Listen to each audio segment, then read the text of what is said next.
Basically I've generated 141 million in 8 years. How many customers have you helped? Between high and low ticket, like 50,000. How many staff do you have now? So I used to have 100. I actually have 50 now. I cut it in half, got rid of the low talent, and then I just would take a little bit more money and give it to the higher level talent. Because higher level talent, sometimes they can do like 3 or 4 things better than some people can do one. Yeah. One of the companies I have does $1 million a month, 70% margin. I own 50%, so I get $350 a month. From that, I spend 60 minutes a month. These guys, they weren't special. They weren't smarter per se. They just picked better opportunities, and so they were getting better returns for their effort. And I was like, I just need to be in a better vehicle. It's literally level 10 opportunity, right? So right now we have level 10 skill sets, but not a good opportunity. And I think the biggest mistake I ever made was...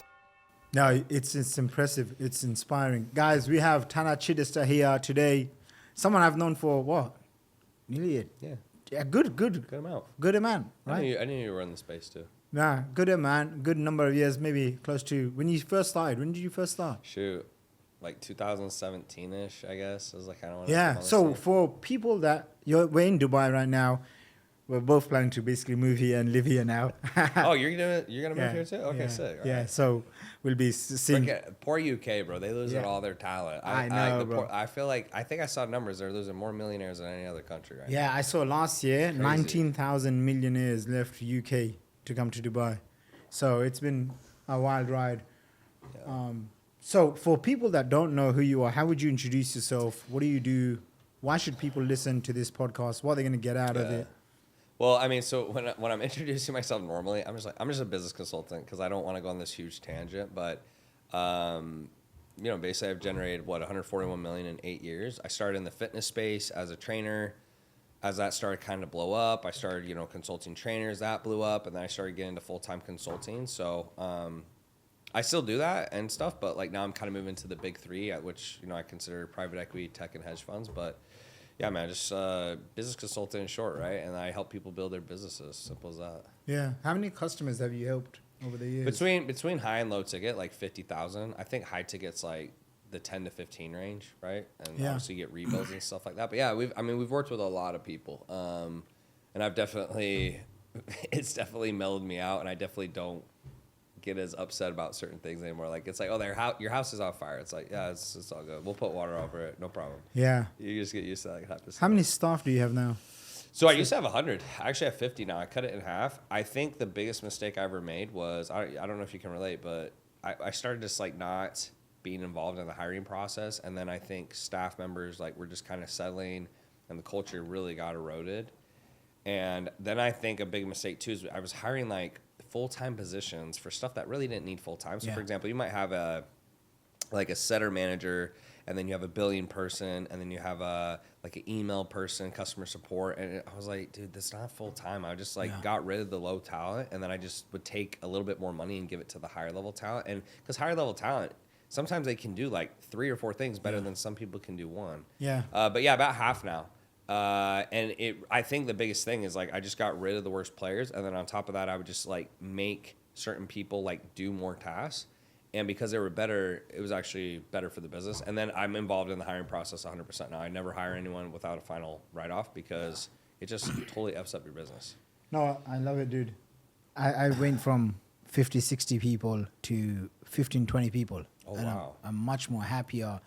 I take way more net every single month. Yeah. Way more, like 75, 85%. Oh, wow. Those are great margins. Yeah. Margins. Even with your ads, yeah? Yeah, even with my ads right now. And my team is like the lowest, the smallest it's been. Not to say that it's going to be like this, because now I'm adding in an AI platform and a few other fancy stuff. So I'm pretty sure I'll get to like 30, 35, but I'm trying to scale to multiple 8 figures, high profit margin, very lean team.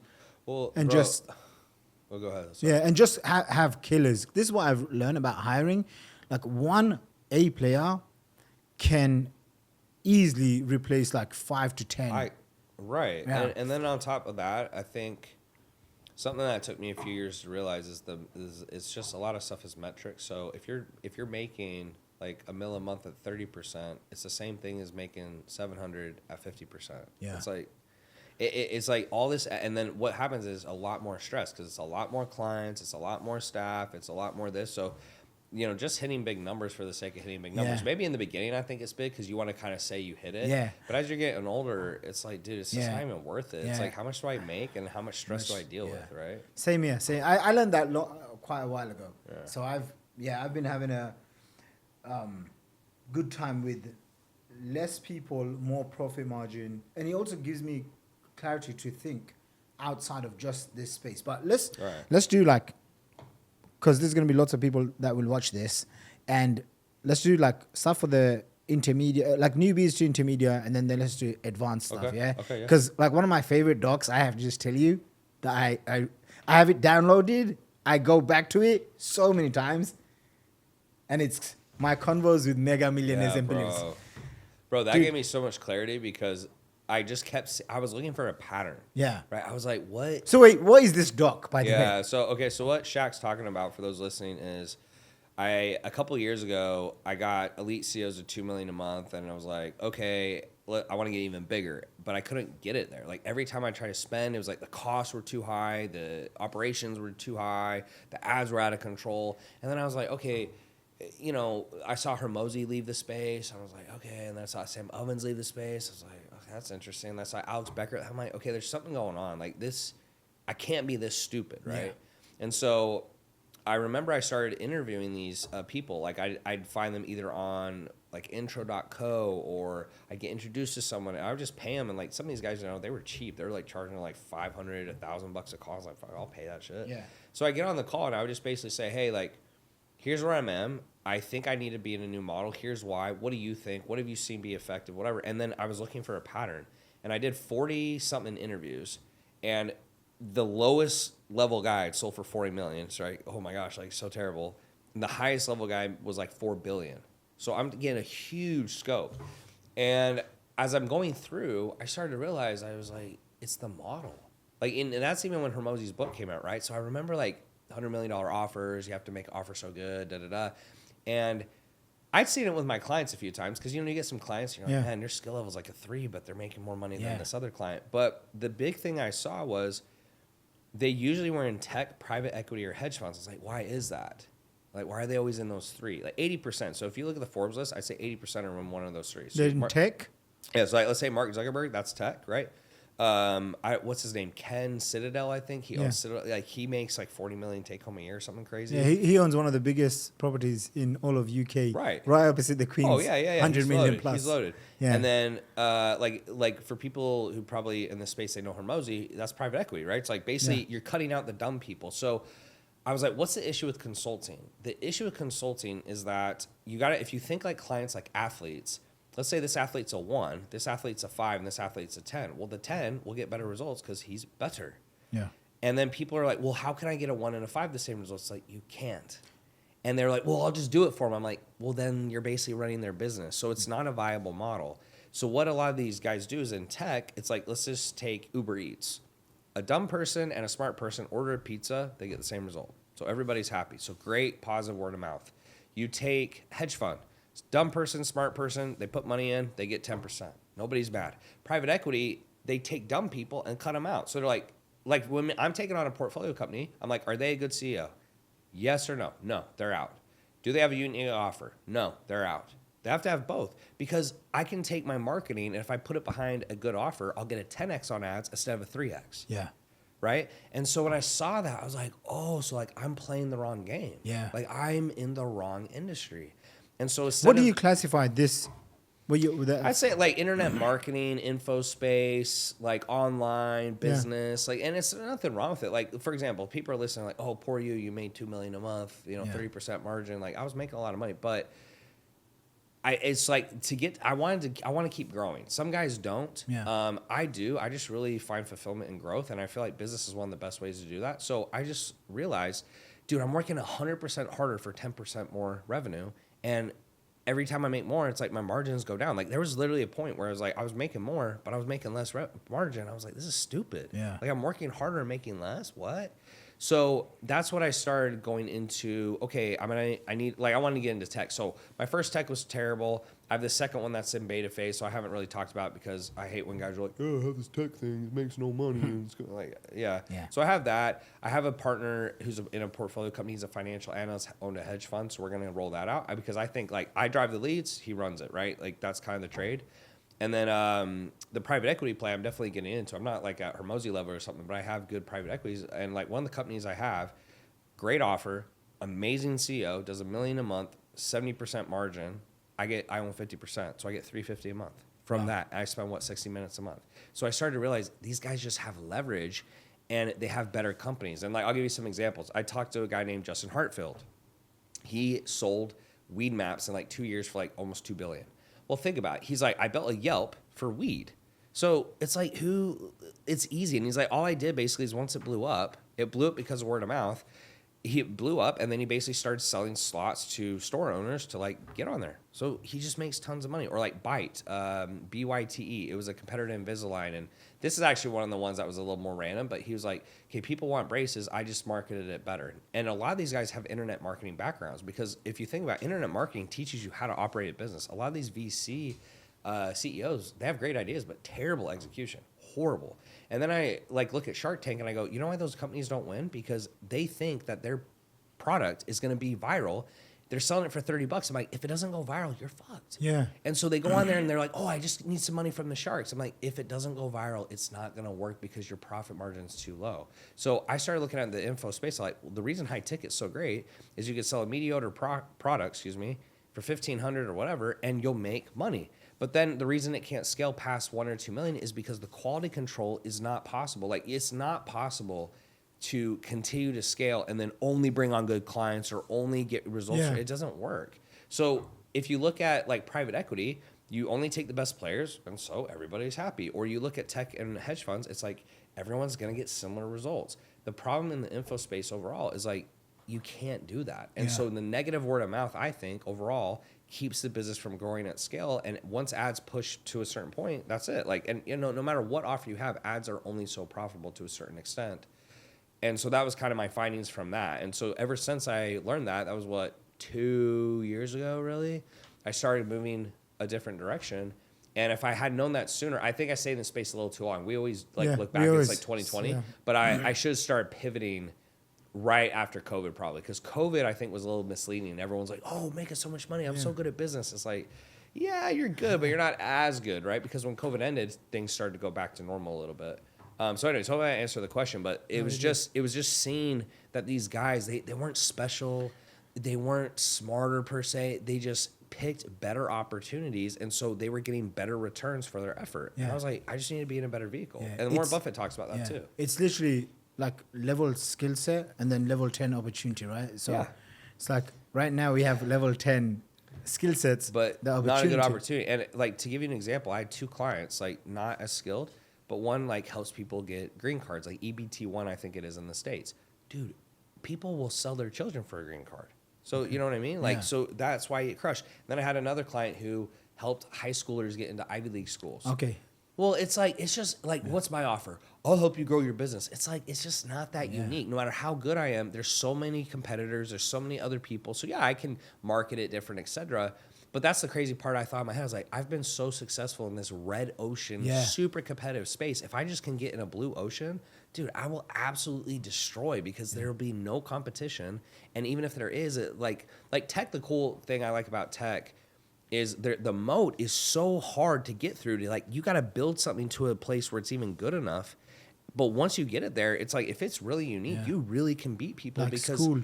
Versus like info space, it's the cool part is it's so easy to start, but the bad part is it's so easy to start because there's a lot of competition. So those were my findings. I'm glad you find value in that because those interviews, I was like able to compile. I was like, here's the similarities, and then it just made it super clear. It's like, these guys are in better opportunities. I'm not. That's why they made more. And the other part that I thought was unique is I was going on a sabbatical, and I'll end on this. I was going on a sabbatical, and I was thinking I'm going to get the next idea. And I talked to these guys, and I was like, how'd you come up with the idea? And he's like, yeah, I just saw a need, and I did it.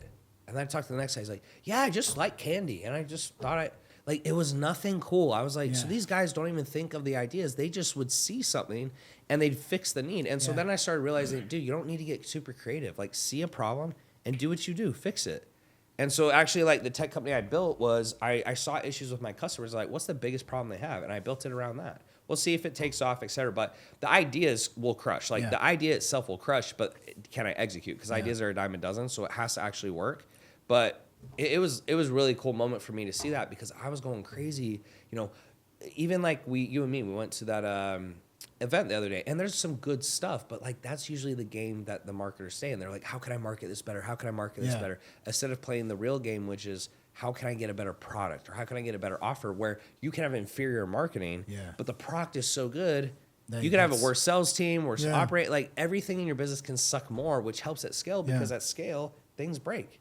So if your team can suck, it's like, cool. I mean, I was speaking to a tech guy yesterday who manages Grant Cardone stuff, and he used to work for me like 10 years ago. Really? Yeah. So now he does all the tech work for all the top guys like Neo, GC, everyone, right? Nice. And he's become a multimillionaire. He's a kid from Pakistan. So really? Yeah. So 10 years ago when I scaled Wealth Academy, I scaled wealthacademy.com. That was like my main info for $1 million a month. He was my main tech guy. Wow. And he left, and he said, as soon as I left you, the first client I go into was a guy called Grant Cardone. So he's been with GC for ages.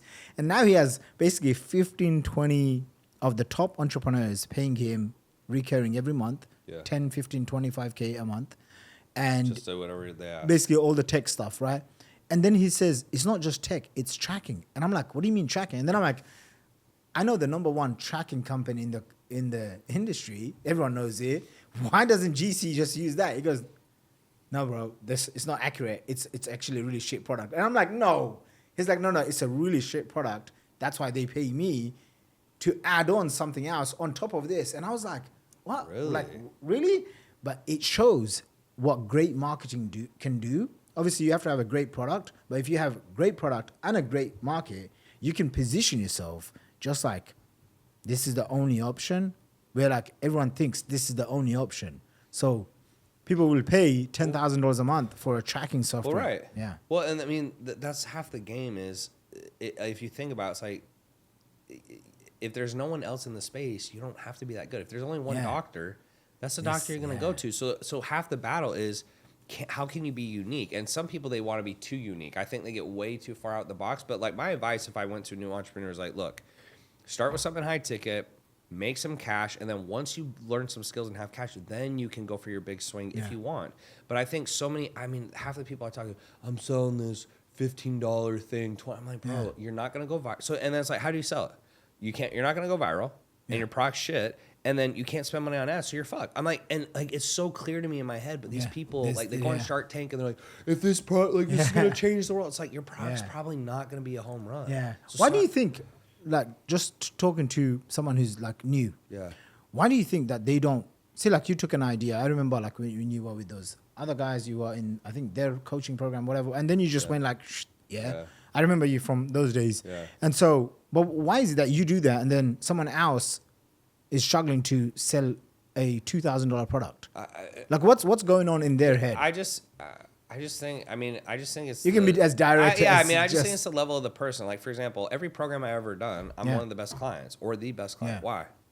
Because me. Yeah. You know, so like when I get a good client, the thing I learned is I don't want to own people's success or their failures, because the thing is, when I get great clients, and someone, like I just had a recent client, they went from 100,000 a month to 500,000 a month. But they just did everything I said. They executed. I know what to do. It's just like, can you execute? A lot of people, you'll tell them what to do, they can't do it. Yeah. And then they're like, well, can you do it for me? It's like, no, I can't. You got to pay me more money. It's not worth it. So, I mean, if you look at my background before I took off, like I wasn't making any money, but D Fry, like you probably know him, David Fry. Yeah. He taught me all about the operational and tech I stacks. used to read it was called marketingbestpractices.com. Yeah. He had this website. Yeah. And he would write long articles. Back then we didn't have YouTube, kids. Yeah. Okay. I had to read this. That's crazy. Bro, I had to read this. So I always had a special connection with David Fry, and I would message him. Yeah. And then I realized you guys are like relatives or something. He's basically he's like my second dad, dude. He basically like gave me a foot in here. He actually just had a really recent surgery. He had a liver problem, and he actually got a transplant like a couple days ago. So he's recovering right now, which I'm really grateful for, because he was having a hard time. But he taught me like how to build a funnel and email lists and autoresponders. Like, I was like, that stuff blew my mind. So I learned that from him. Then I, played Division I football. I was an engineer. I sold door to door. I was a server. So like, I learned how to like communicate and sell. And so then once I learned about high ticket, it was like, they basically just were like, hey, you need to sell for a higher price, whatever. And it's so stupid, but I was like, okay. So I messaged a couple people, and that first week I made 10 grand. I was like, you gotta be fucking kidding me. So you're telling me I struggled for 3 years selling this bullshit $47 thing. And how did I sell it? I couldn't sell it. It's like, I didn't have a big following. I couldn't run ads. Yeah. So I'd make like a little lunch money, and that was it. As soon as I switched to a better model, it worked. And I would say like this space, what it's good for is like cash flow. You learn the skills, and then you can go into like bigger avenues. But most people, I'd say, they don't even want to do that. Like this is good enough for most people because they're like, hey, I just want to make $1 million a year. I just want to make 500 grand a year. You don't need to go off. But for the guys who want to get to the next level, that's why you don't see billionaires who are like internet marketers, because it's like it's just not a sustainable business. And I think that was good for me to know, because I'm the guy who's really hard on myself, right? I'm always like, what can I do better? Man, I'm the same way. Right, and that's like, normal. It's not even good enough. And I'm like, yo, you just made X, a couple of $100,000 this week. I'm like, yes, it's still not good enough. Yeah. And it's a good mindset, because blaming other people or other things is stupid. But what was nice is when I finally saw it, I was like, okay, so at this point, it's not something I'm doing. It's just, it's not the right model. Yeah. And if I hadn't gone through that, I would never gotten here. But now, like, my mindset's completely shifted to like spending my time on bigger opportunities versus, because like when you're doing, I can't speak for everyone, but for me to continue to push at 2 million a month, it takes all my energy. Like I have to be fully in, managing the team, getting on calls, doing all this stuff. I was like, let me step back. Let me just pull it back, still make money, but pull it back so I can focus on these other opportunities. And like, you have to at some point. Alex Becker talks about it, where I know when Alex switched to Hyros, he was like, I stepped back for a bit and basically stopped making money, shut down all my businesses so I could focus on that. Because a lot of people stop growing because they take a risk, they learn a skill, they get to a certain revenue, they take a risk, they learn a skill, and then they get to there and they don't want to stop making that. So instead of spending time on something else, they just kind of keep doing the same thing over and over. And I think he said it best, like, you got to keep taking risks to continue to grow. So for now, like, I don't even care if it works out or not. Like, I was like, okay, I need to get into tech if I want to learn it. So I need to like make mistakes, and I need to hire, and like I'm going to fuck up and all that stuff. It's just like, you have to be okay with that. A lot of people, they really are just resistant to making mistakes, which I'm like, it doesn't matter. Nobody cares anyway. And nobody cares. And it's like, you're not taking any of this shit to the grave. So, it's funny because I go into private equity, taking in other people's companies' percentages. Then I did a fund for crypto. How did you like that? Did you stop? I learned, no, I'm still doing it, but I've made, last 2 years, I made, like, dude, it's not that I'm not going to make more mistakes, but I made so many mistakes. Like, it's that thing, right? Like, oh, he's got a great product, but then he's a shit CEO. So then it doesn't work. Yeah, so I take him and I'm like, okay, add an extra, 6 figures a month for them, and then it doesn't work. And then 5-6 times later, I met with Ryan Dice. He's really good. Yeah, like 3-4 months ago, and I just went. I went to this event. It was a GHL event, but I was so excited to meet Ryan Dice because I needed to, because he's doing like 200 M's a year. Yeah, he's got a good portfolio. Yeah, he's got a good portfolio. So I was like, he's coming to London, and I'm like, I don't know, the next time I'm gonna see him, and I've just made all these mistakes with like 5 to 7 different companies. I need to speak to someone to get out of my own head, right? Because I'm not thinking, is it me? Is it like the partners? It was me. Okay, I take full responsibility. So I go to the event one day early. Then I realized it's not starting till the next day. So I come back the next day. I see Ryan. I'm like, Ryan, I literally came to this event to see you. Here's basically what I'm doing. Here's how much I'm charging. Here's the percentage I'm taking. What did he say? He basically said, don't take 50%. Any companies do not take 50%. There will come a time where the CEO or the owner is going to be resentful. And I said, that's one. It's already happened. Yep. And then they basically kicked me out. So that's fine. And then I said, another one was I charged upfront and then not monthly. So I charged like 120 grand. He goes, okay, don't do that. You just basically just charge 20 grand a month flat for 6 months. He goes, doesn't matter what the product is, how good they are, you need to give it time to mature at least 6 to 12 months. And then you take equity. And the reason is then you get to see if you like them and they like you, but they've also paid you.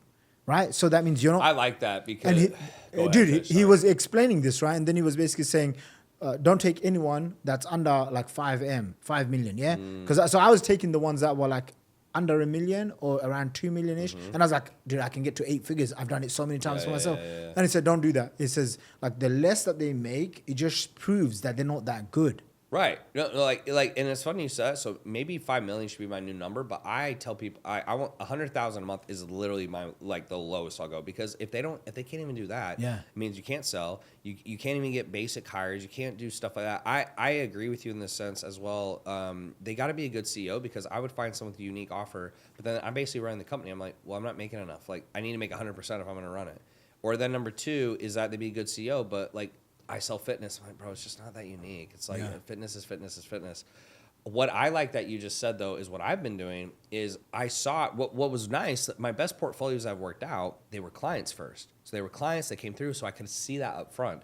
What you're suggesting is, like, let's say they come on day one of their portfolio. So I kind of like what he said, because I agree. It's like, and it was so much to try to get them to sign contracts and agreements. They're like, dude, I don't, there just wasn't a lot of trust. So I started doing 90-day trials where I said, look, you have to pay me the same percentage we agreed to.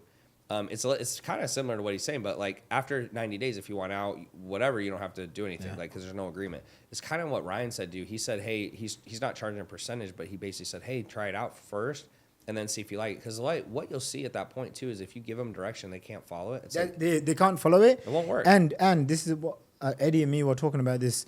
The person that's never made 100 grand in a month, for them, it's such a huge number. What happens is, because I asked him, bro, like I went through all these mistakes. Like I had like 7 partnerships, all of them. I just ditched all of them. I had like, I started off like 5, like in 30 days. I'm like, I'm gonna have a huge portfolio. It's like, now I have literally 2. It's like, and I want more, but it's like, if they're not the perfect fit, it's like a girlfriend. Dude, it's like, just so there was out. like one that was taking like 90% of my energy. Yeah. And I was like, what the heck? And so this is what I realized as well. Stupid. Because they've never made, I asked Eddie this, right? And he goes, look, an average person that's never made 100 grand in a month, let them make 100 grand. After 2 to 3 months, they don't want to show up for videos. They're making 100 grand a month. They've tasted that. So he goes, most people, you won't believe this, but they will not do the weekly webinars. They'll stop posting stories. They'll stop because they've experienced, oh my gosh, like 100 grand a month. But guys like you and me, because we've been doing it for so long. And they're doing it for the wrong reason. Like, if they're only doing it for money, I was at the beginning too. I think most of us were. But you get to a point where you're like, you've made so much, you're like, okay, if I'm only doing this for money, then what else am I going to do? And then you go down this like hedonistic lifestyle. I was like, that's not it. So then I go back to doing this, but it's more for the growth. Like I genuinely just love the growth so much. Money is the byproduct. I really believe that. Like, people are like, oh, you only care about money. I'm like, bro, like, I really don't. Like, I like it because I think you need it to have a good life and help your family. But it's just like, what am I gonna do? Yeah. Like, I was 30 years old. I'm basically retired, and I'm like, what am I gonna do for the rest of my life? Like, literally sit on a beach and drink. Yeah, and that doesn't work out. I tried retiring 2 times. It's terrible, bro. Every time I try to retire, I end up being fat, angry, and then I'm in the gym. I'm like, man, why did I do that? And so now I'm just. It's because you're thinking about yourself all the time. Because like, if you don't have anything to do, then all you're thinking about is what can I do to please myself today? And you think that would make you happy, but it doesn't. Yeah, it doesn't. It just doesn't. Yeah. So it's miserable. Yeah, yeah. I'm not planning to retire. I don't think ever again. Yeah, it's just like, and this is the only thing I happen to enjoy the most, and I'm pretty good at it. Yeah. Business and growing. So well, let me ask you this: is there even anything else out there that helps grow you more than business? Because the thing is, I'm open to it. Yeah. But I don't think there's anything else out there. Spirituality. But okay, so let me push back on that. Yeah. When people talk to me about God, and you come to like, let's say your conclusion, it's like, okay, so how do you view that as it's still growing? Because like, I'm like, once you come to your conclusion. Isn't that it? So like for example, as a Muslim, I have to pray 5 times a day. Yeah. And just yesterday, one of my friends, close friends, I'm sure you're going to do a pod with him very soon here in Dubai. He goes to me, how's your concentration in prayers? And I said, it could be improved. And he said, yeah, because you're thinking about business and investments. Yeah. And I was just like, going through the motions. and it's like, could you get better? Just like in business, you can get better, like micro things, right? Like, 100,000 people can start a business. Why is it that people like you and me, which is 0.1% of people, which is tiny, by the way, they get to 8 figures? Like, why? Because it's not that we're better or smarter. Maybe you are. It's just we know smaller details that really matter, and we can just execute faster. So same thing. like praying to God, like every prayer could be better than the previous one. Yeah, I mean, but I don't know, like, I guess I agree with you. But I guess I also just view that as like, it's kind of like going to the gym. So for example, I wouldn't consider me going to the gym as growing anymore. It's like, dude, eat less, move more, work out. But I don't view it as like, wow, I'm really growing. I just view it as like, it's just part of my routine. So when I hear what you're saying, it's like, if you're praying more or you're praying like more diligently, sure. Yeah. But I also don't view it as like, wow, that's such a big obstacle. Like in business, for example, I feel like remember values, Dr. John Demartini, right? Yeah. So some people's is business, some people's is wealth, some people, you're used to be lots of girls, right? It's like, for me, it's like spirituality. Okay, I can say I've learned how to read the Quran, but do I understand every single sentence? Because my youngest brother has memorized the Quran, word for word, letter by letter, his pronunciation, word for word, letter by letter, tone and accent by accent. So how you pronounce every single perfection by heart. Wow. Okay. And by the way, there's about 10 million Muslims that have memorized the Quran. Really? 10 million Muslims. Is that like something in the culture? Is it like something that you're expected to do? You're not expected to do it, but he has a insane amounts of rewards. And basically, when the Quran was given to mankind for the world, it was promised this is the last and final scripture, and no one can ever destroy it or change it. So people have been memorizing the Quran for over 1,400 years. That reminds me of that movie, like The Book of Eli or something. You know, like when, I don't know if you've seen that movie, but basically like the world is like had a falling out or it's at the end. And he memorized the entire Bible. You don't know that during the movie. And he has a book with him and they think it's the real like only Bible left on earth because like they lost a bunch of books. And during the movie, he gets to the end and then he literally like, he like tells them verse 1, and they rewrite the entire Bible. That kind of remind me of what you just said. Like, if that happened, it's like all these. No, it is not happening. It is for Muslims. 2 billion Muslims in the world. Okay, there's 8 billion people in the world. 2 billion Muslims. Yeah, I thought there might be more. Is there more? It's the fastest growing religion in the world. It's a lot. Yeah, you'll meet people here, and then you'll meet them like 3 months, 6 months later, and they'll tell you that they've converted to Islam. Yeah. And like our friend Dan Henry. Yeah, you'll meet lots of people like that. I said this to my parents. They're Christian, right? Very devout. Like my dad is, I mean, every decision he makes, he at least like obviously you could disagree with his decisions, but like he makes it thinking it's for God, right?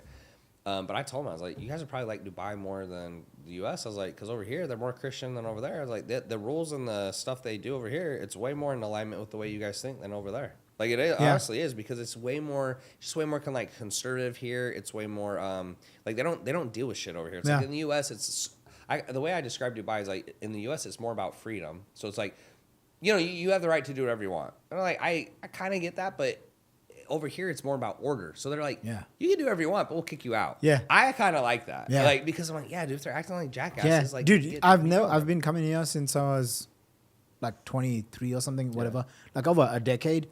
You'll never see drunk people acting drunk. No. Like you just won't see. They won't deal with it. Basically, there's no retard behavior here. And like I was in Miami, and it's a great place overall. But like, you see degenerate stuff everywhere. Yeah, you don't see any of this stuff. You won't see funny people. You won't question, is he a man or woman? Dude, and you know what's funny? I don't party very much. Like, so, like, I go tables here and there, but I went to a table here.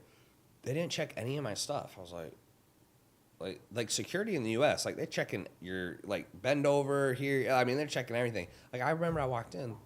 It's like, I'm like, the fact they're not checking stuff means they're not concerned that you have something you're not supposed to have. I've never experienced that in my life. Wow. Like, I was actually like, yo, did they forget to check my stuff? And they're like, no, you're good. Yeah. It's also like an unwritten rule when you come here, be on your best behavior. So imagine now you have millions of people in one place. Be on your best behavior. Don't do bad stuff. Yeah. Okay? Well, and you're going to have the greatest time. Yeah. And then imagine everyone else is thinking like that. And then imagine everyone else is also like, they're here, they want to make money, they want to grow. It's like, for me, I've never seen anywhere else where people are more growth focused. Maybe in like Silicon Valley or something, but I'm not from there, and I don't go there. So I would agree with you. So like being here, one of the reasons I liked Miami, so just so people know what I like, it's like I like modern, I like clean, I like tons of stuff to do, I like good weather, I like business mindset. So Miami, for the most part, especially the areas I was there. Now there's some areas that are a little bit like, there's homeless people, whatever. But for the most part, it's like fire. But a little bit more degenerate, I'd say. Here, the business mindset seems a lot stronger. There's less flexing, so to speak. Like, there's money here, but it doesn't feel like people are doing it because they're trying to flex. It feels like they're doing it because they want to grow. And then it's modern, clean, safe. There's lots of stuff to do. The diversity here is way higher. I don't remember where I was going with that, but I like it quite a bit more. I'd say like Dubai is jumping to number 1 right now. Miami's number 2. I've been to 45 countries / cities, whatever. Not cities, but countries. But yeah, I've had a really good experience so far. I mean, the only thing I can complain about is like when I went to one place, I had I think 9 guys hit on my girl in like a 3-hour window. That was a little annoying. That was weird. But outside of that, that was a little weird. That was weird. I've never had that happen before. But outside of that, like I've had a very positive experience here. So yeah, nice, dope. So there was one more thing with the Ryan Dice. Yeah. When he was talking about the companies. And I don't feel bad because when you've made these mistakes, because he said to me, he said, don't feel bad because he said, he just spent 2 hours talking to Hormozi about the mistakes he was making. Yeah. And he goes, he was doing the same. That's why he doesn't work with people, I think, under 3 or 5 mil. Yeah. Yeah, he doesn't work with newbies anymore because apparently that's what he did when he was growing acquisition. And so it's important as well, when you listen to advice, you don't take it. Because me and Dan watched that clip and then we both looked at each other. Last time when I was in Dubai, I was like, bro, screw info. Let's just go full on. What was the clip? It was this clip basically where when he first launched ACQ, he was taking on all these guys. There was like these info guys, I won't mention the names, but they were making like 50 to 100K. He had a lot of them. Yeah. He had a lot of them. Yeah. And so me and Dan was like, bro, like that's what we need to be doing. And so we basically said, let's do a 12-month run. Yeah. It didn't work out for both of us. Yeah. That's why like we're back to selling our own stuff because it's like, it is that thing, dude. Like, not everyone has that capacity. Otherwise, they would be doing it, right? They would be doing it. And then you thinking, but I'm such a good marketer, I can help them. I don't think that the simplest way to qualify someone's skill level is like, it doesn't mean they can't get there, but it's just like, what's your revenue at? And by them saying this number, it's like, okay, they have a skill level like to get to that level, there's a skill level. So for me, I might need to raise it in the future, but like I won't even have a conversation if you're under 100 because it's not even worth my time. It's like your skill level is so low, 100 a month, like so that's 1.2 a year. That's the lowest I'll go. Yeah. And even some of those, you're like, it's on the fence because I think 3 to 5 mil is a better barometer. But yeah, I mean, well, Ryan Dice does 5 mil to 50 mil, and this is another thing that he said. Yeah, he said the companies at 30 million, 50 million a year. Sometimes they can get there by like luck or a great product or whatever. Yeah. And they're happy to pay you 200 to 500K for marketing. And if you didn't even work out, it's okay. But for a $50 million company, 200K is almost nothing. Yeah. But when you're going, like, because what I was doing, I was going for someone, say, $1 million plus or under $1 million. Yeah. And I was like, no, you got to pay me my rate. It's 120 grand. But that's a huge chunk. It's like, that's 10%. That's 10%. Yeah. So then, even if they grow, even if they're making so much money, right? Like there was one in the parenting niche, one in the in the admissions, like university space, the one that you have.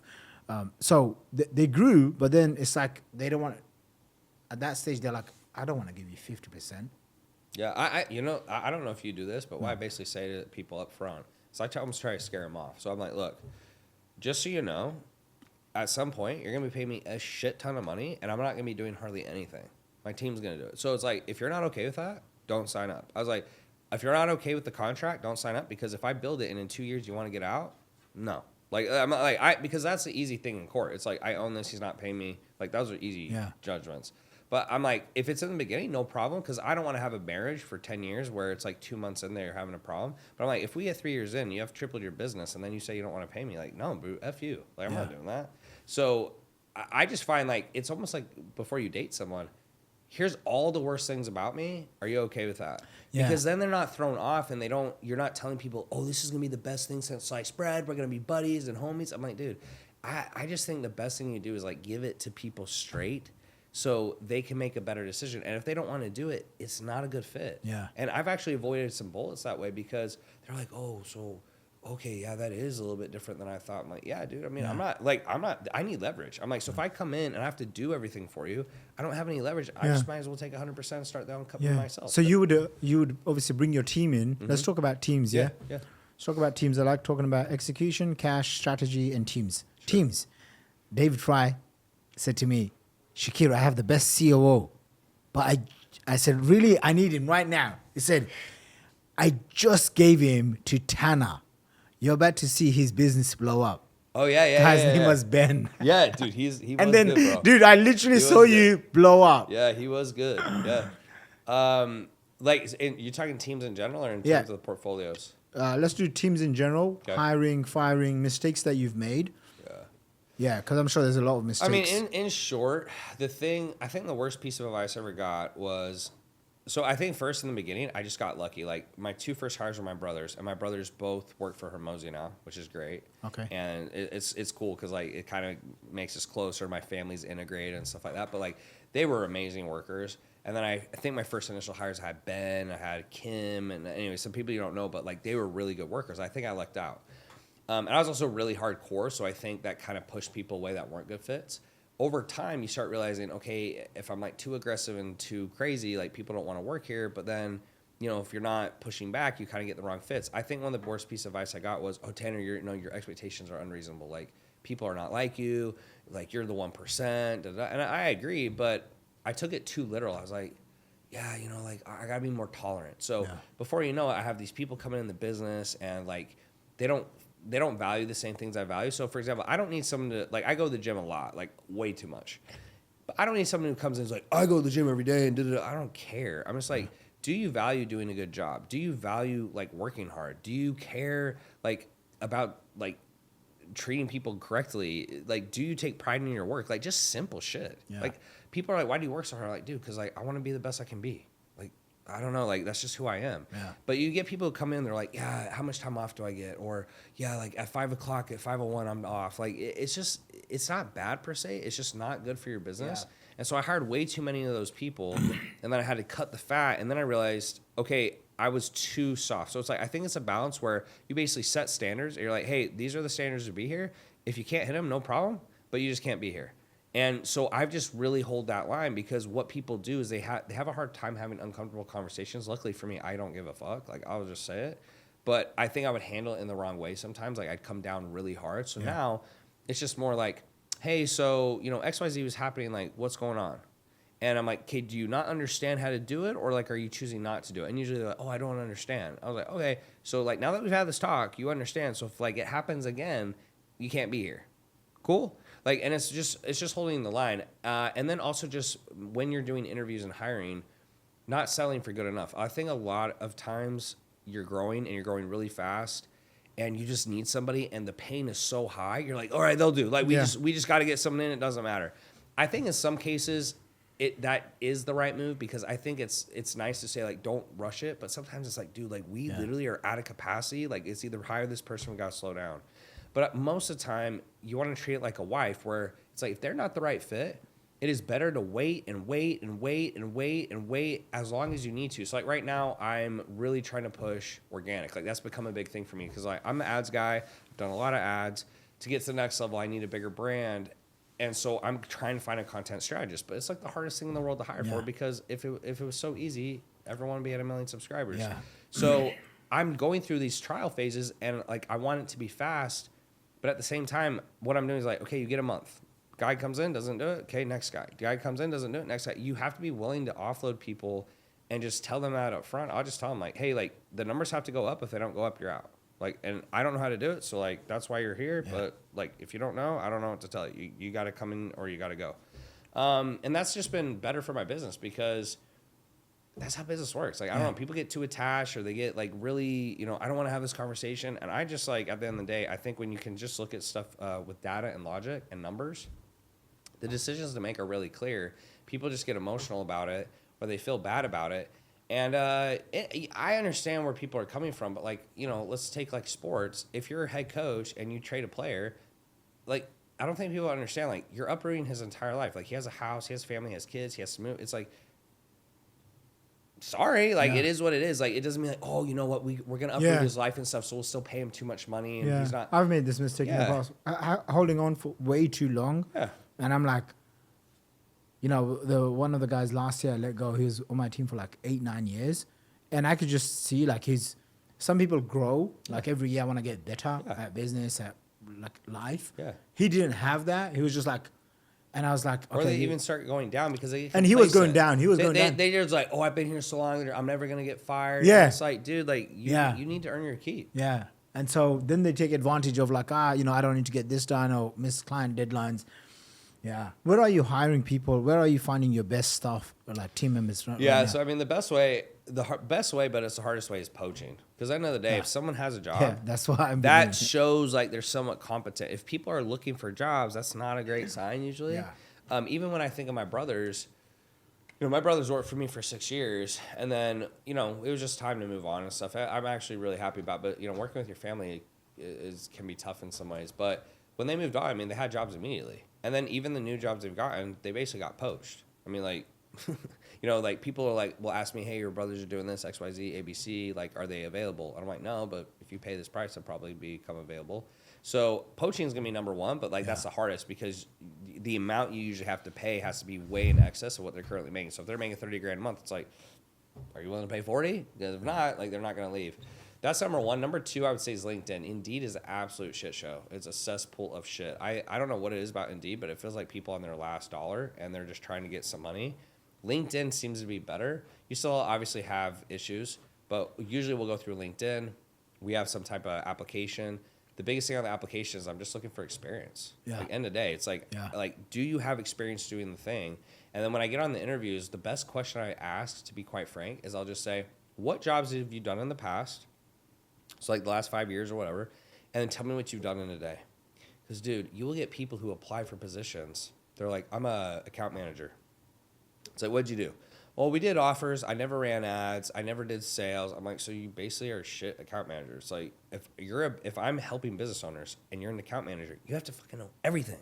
Yeah. Right. And so I make mistakes in the past where, I was like, oh, they were account manager. They know how to do it. And I would just take it for granted. When I ask that question, I can tell immediately, do they have the skill set for the job or not? And then usually I'll give them a test. So like sales reps, people freak out about hiring sales reps. I'm like, dude, it's easy. Give them 3 calls that you've closed. Give them your script. When they say they're ready, give them a call. Take a call you cancel. Let them take it. Record it. You'll know. And I'm like, if they're below a 7, don't hire them. Because people will work so hard. They'll take a 3 and like, oh, he works really hard. Dude, you are working like 200% harder and he's at a 7 still. He sucks.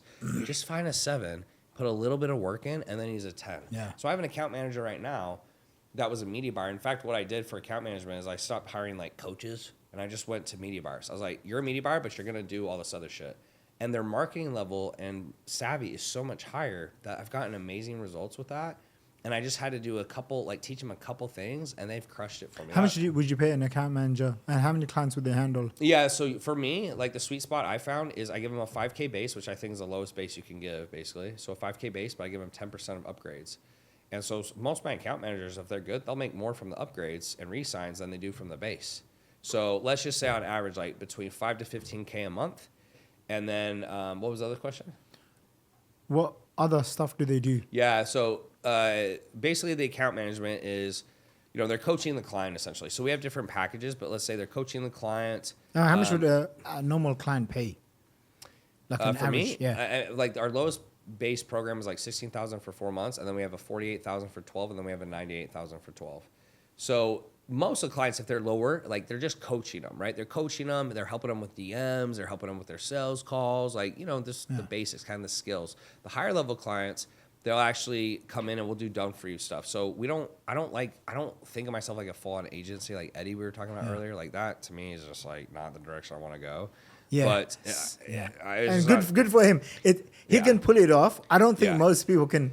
It's just not the direction I want to go because the amount of overhead and headaches, it's just like, it's a lot. No. So what we do is as they come into higher levels, like we'll build out their email campaigns or their funnels or we'll run their ads. So like the account managers I have are media buyers. So they'll actually run the ads for the clients, which is way better because there's no crossover. There's no like going to this guy or going to that guy. So I'd say on average, my account managers are like, they're doing the coaching and then they're the quarterback, right? And so in a perfect world, I think when your team gets to a good level, it's like they need XYZ done with the funnels. They tell the funnel guy does it. So they're the quarterback. Okay, we need these emails. They tell the email guy that. So they're not doing everything, but they're basically the quarterbacks, right? And so you got to have someone who has a marketing mind because if you bring someone in, they don't know those things. Yeah. it's a fucking shit show. Yeah. And so in the past, one of the biggest mistakes I made is bringing people in who didn't understand marketing at a high level, or like, oh, they don't run ads, or they haven't ran very high levels of ads. It's okay. It's like, it's absolutely not okay, because these business owners are coming in. The biggest issue they're usually having is marketing. Yeah. And so, like, just stupid mistakes like that, where I basically thought, oh, you know what? We'll teach them.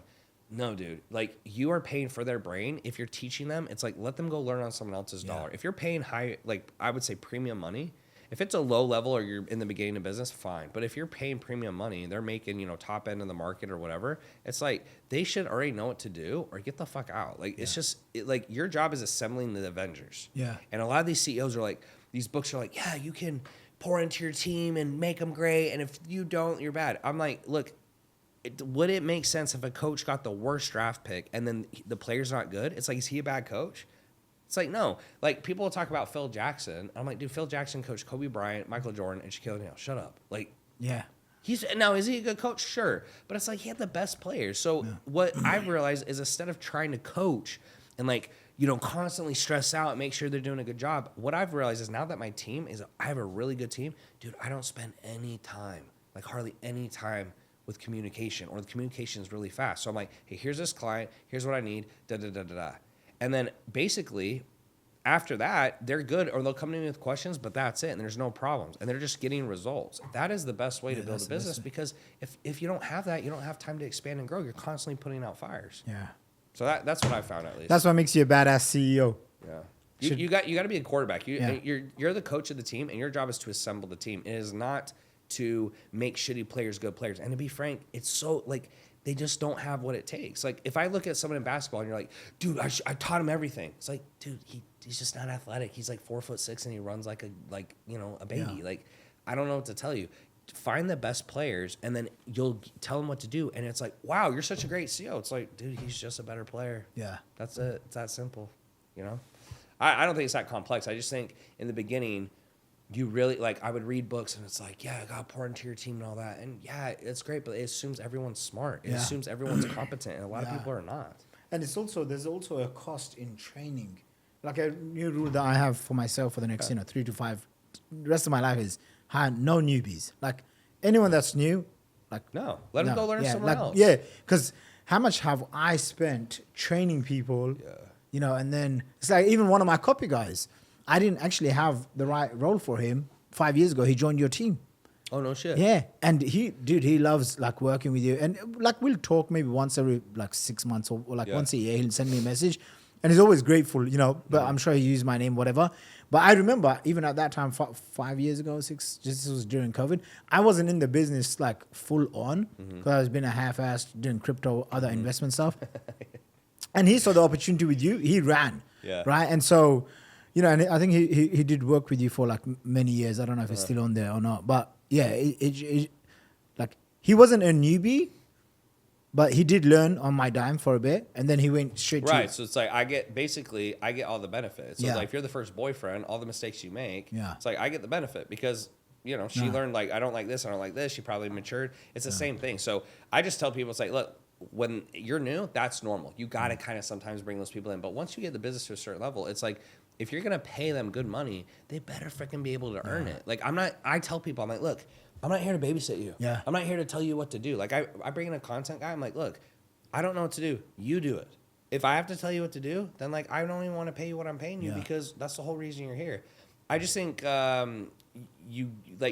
it's a skill you have to learn. But in the beginning of a business, that was a big mistake I made. Yeah. And it causes a lot more stress, because when you're paying someone money and you're babysitting, it is the worst feeling on earth. You're like, dude, I'm paying them little money and I have to check all their work.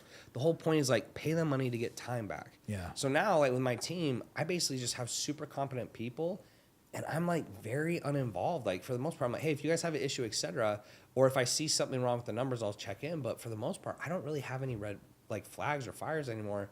In the beginning of my business, I would say, or, like, when I was scaling, I had a lot of fires. And how have you structured it? Like, CEO and then... Yeah, so, like, the CEO and the COO, I think, like, it's been kind of weird, because, like, my COOs have, in the sense, like, they've always kind of been more, like, operational and tech. I've kind of been more the people guy, which technically, I guess, you could put on the COO. But then under that, it's just like you got the COO, and then you have your manager, so like center manager, sales manager, project manager, whatever, and then under them, there's the staff, and then basically I'm just talking to the managers and making sure the managers are doing their job. The biggest thing I think that causes issues in the business is when you have a bad manager and they allow people on the team, because like at that point they're in charge of the hiring and the firing, right? So like it's your team, you make sure you have the right players.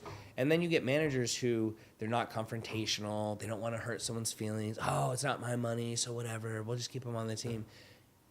No. Like, you need good managers who are going to, like, make those big decisions and get rid of people, because that's actually what will hurt your business. Is when you start having a lot of managers and you have a lot of staff, you're not talking to all the staff. You don't have time. Yeah. So you're really counting on the managers to make the right personnel decisions. So if they're not good people, like people persons, I guess is the right way to say it, they shouldn't be a manager. Yeah. If they have a hard time with confrontation, they cannot be a manager. In fact, the best girls on my team, I mean, I won't say any names, but, like, I feel like the best girls on my team, they run the relationships. Like, if you see their boyfriends or their husbands, I'm like, they're wearing the pants. And it makes sense because I need decisive individuals. Yeah. When I get these girls who are maybe super emotional, they don't do so well because they struggle to make decisions or they get their feelings hurt. Yeah. So that's kind of how I structure it. But when I would start having issues in business, the biggest mistake was it was the wrong manager.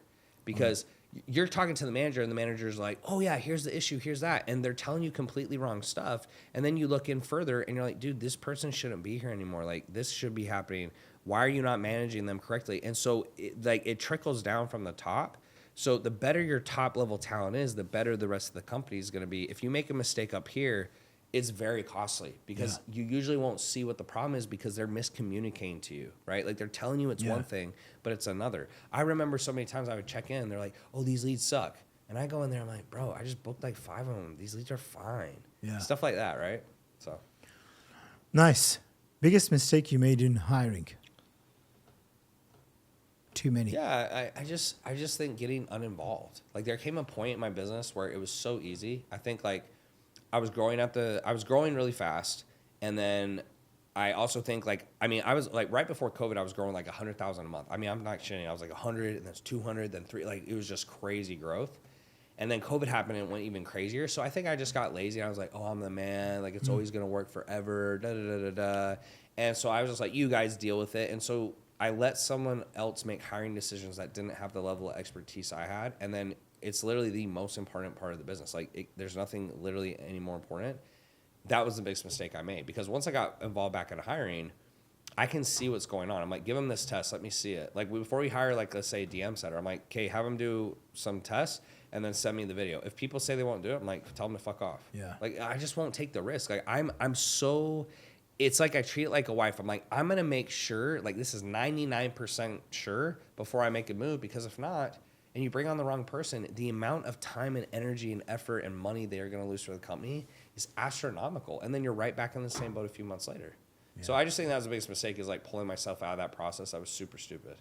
And I don't know if you agree with this or not, but I think being a little bit more aggressive and like, straight edge is actually better, because when I look at... That's what happened to me as well. Like, almost word for word, except I had like employees steal lots of money from me. Yeah, but, that's even crazy. Yeah, I've had like hundreds of thousands of dollars stolen. That's fucking cash. That's like, I've learned those lessons. But I've seen that the more aggressive I am with like getting results and telling everyone, hey, if the data doesn't match, like... Yeah. Something's not adding up here, and you need to go. When I was that, like, full on, that's when I had the most amount of growth. And I feel like the last few years, I kind of, like, you've got a bit of money, you're like, let me chill, let me not be so hard, I'm going to hurt their feelings. Correct. And now I'm like, no, like, especially coming here, and I'm like, seeing how fast you can just grow. Dude, I met someone yesterday, I've known the girl for like, say 10 years. Yeah. They made, a few $1 million a year, nothing crazy. Then I basically saw them scale to $5 million a month. Wow. And $5 million a month? Yeah, $5 million a month. Yeah, and what's the offer? It's like an AI offer. It's an AI. That's why I told you I'm doing AI offers, it's an AI offer. And I'm speaking to the girl yesterday, and she's like, I'm like, if you guys are doing this now, where is he going to be in 12 months' time? And they're like, Oh no, it's going like 10, $15 million a month. And then I was like, really? And then he goes, he and she, there was a couple of them. He goes, the TAM is there. And I said, yes, the TAM is there. The total addressable market, it's there. Yeah. So of course you're gonna, if you're doing 5 mil a month right now, of course you're gonna get to, 10, 15 million a month in 12 months time. Of course you're gonna do it. Like there's no doubt. And so I think to myself, they also have a very aggressive team, because I met the sales guys and I'm like, these guys aren't playing around. And even one of the sales guys, I knew him 15 years ago. Oh, no shit. Yeah, and he was on the ball. I haven't seen him in like 10, 15 years, right? And so it's very interesting. Like every time again, I don't know if it's like my own belief, but every time I feel like, let me be a little bit soft, or I'm in a different stage of my life, I don't have to be as aggressive, business goes down. Yeah, it's not being soft. It's just being more respectful. So like when I was early in business, I would get stuff done, but it was very harsh. Like I was just like, get it done or like fuck off. Like it was like almost like soulless. I just was like, I don't care, bro. Yeah. I don't care. Yeah. Which I think you should care. But what happens is you get pushed back the other direction, and it's like, oh, like you made a mistake, it's okay. Oh yeah, like don't, whatever. It's not that big a deal.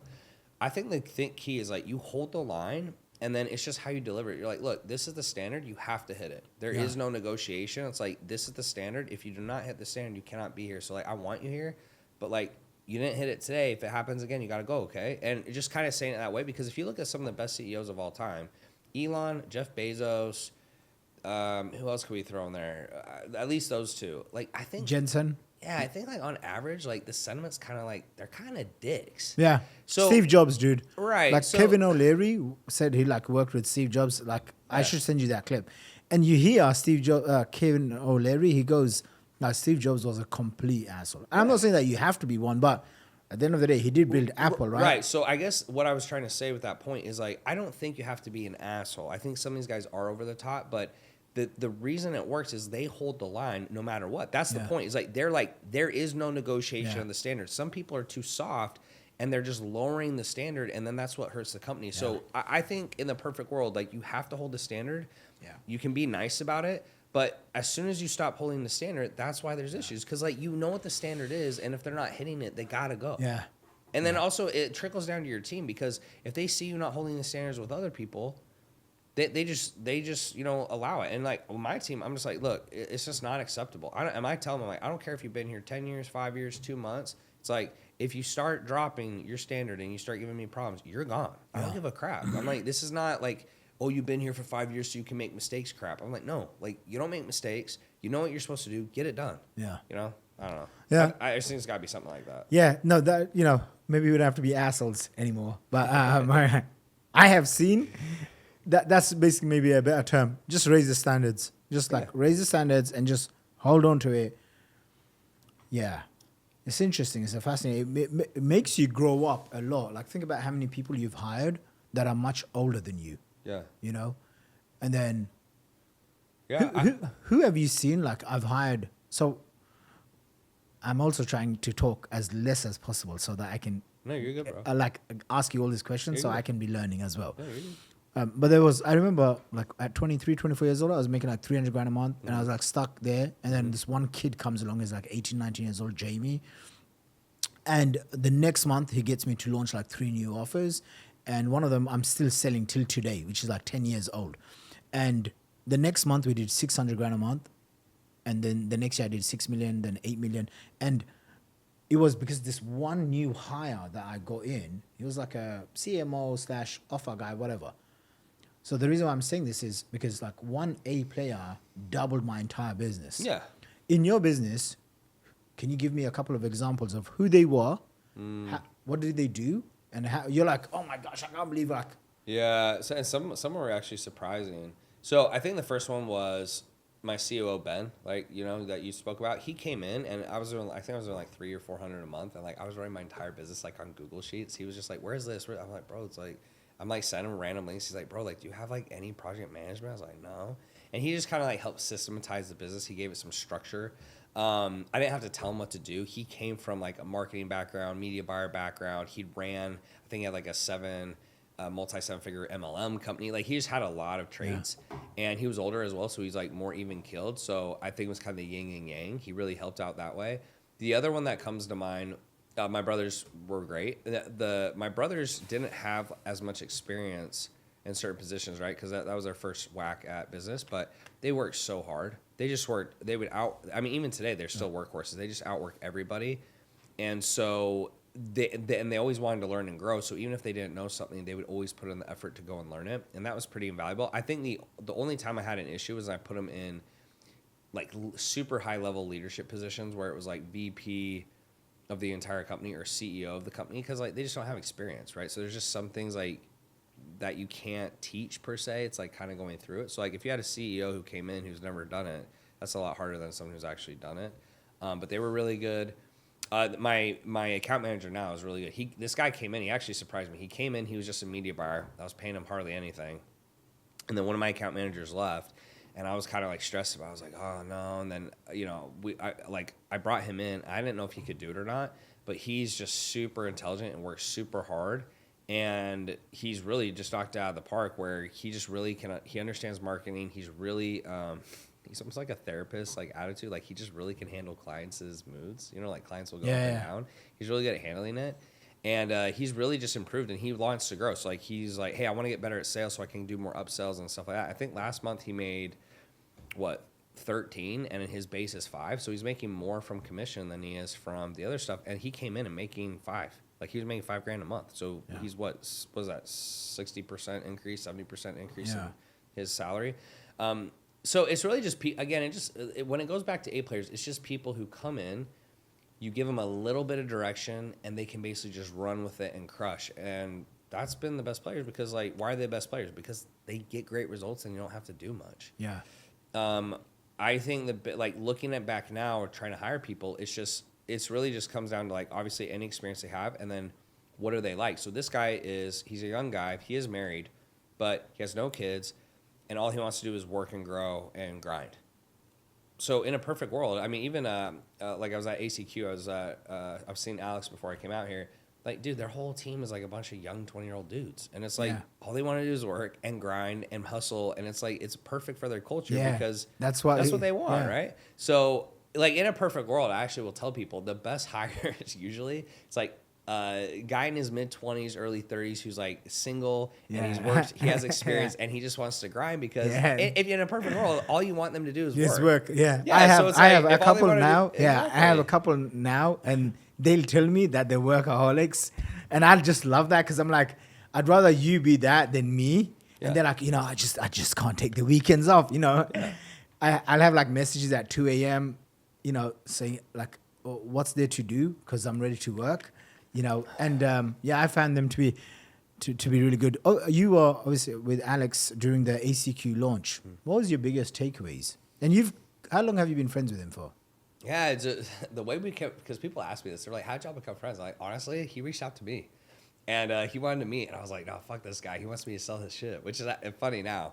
And then 2 years later, we got put in a group thread.